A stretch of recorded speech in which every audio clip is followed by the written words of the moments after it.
Perdu dans la grotte, l'appel du néant Daniel était un passionné d'exploration. Lorsqu'il découvrit l'existence d'une grotte isolée dans une montagne reculée, il ne put résister. Les habitants du village voisin lui avaient pourtant conseillé d'éviter cette grotte, chuchotant que des âmes s'y étaient égarées, attirées par des voix venues du fond des ténèbres. Mais Daniel n'écouta pas ces avertissements. Il s'équipa et partit seul, déterminé à percer les secrets de ce lieu maudit. Dès son entrée dans la grotte, il sentit un froid inexplicable qui lui glaça les os. Les murs étaient humides et les ombres semblaient se mouvoir à la lueur de sa lampe.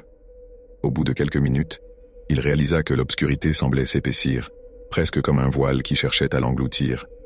Mais il continua, guidé par une étrange fascination. Après ce qui lui sembla une éternité, il entendit un bruit au loin, comme un murmure.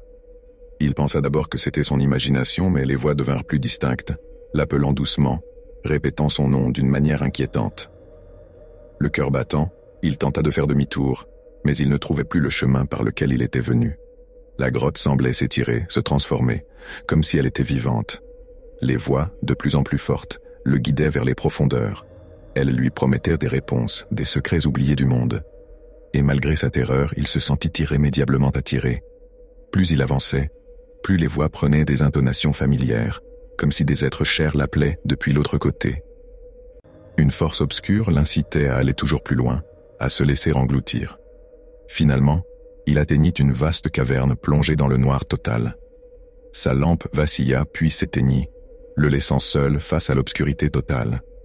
Une présence invisible se rapprochait, palpable dans le silence étouffant. Les murmures s'étaient tus, remplacés par un silence oppressant, comme si le néant lui-même était venu à sa rencontre. La dernière chose que Daniel ressentit fut une sensation glaciale qui s'empara de lui, un vide infini qui l'aspirait lentement.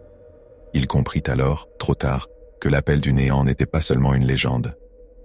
Le lendemain, les habitants retrouvèrent son sac près de l'entrée de la grotte, mais aucune trace de Daniel. Et depuis ce jour, ceux qui osent s'approcher de l'entrée parviennent parfois à entendre un faible murmure provenant des profondeurs, un écho perdu dans le néant, comme un avertissement pour ceux qui oseraient répondre à cet appel.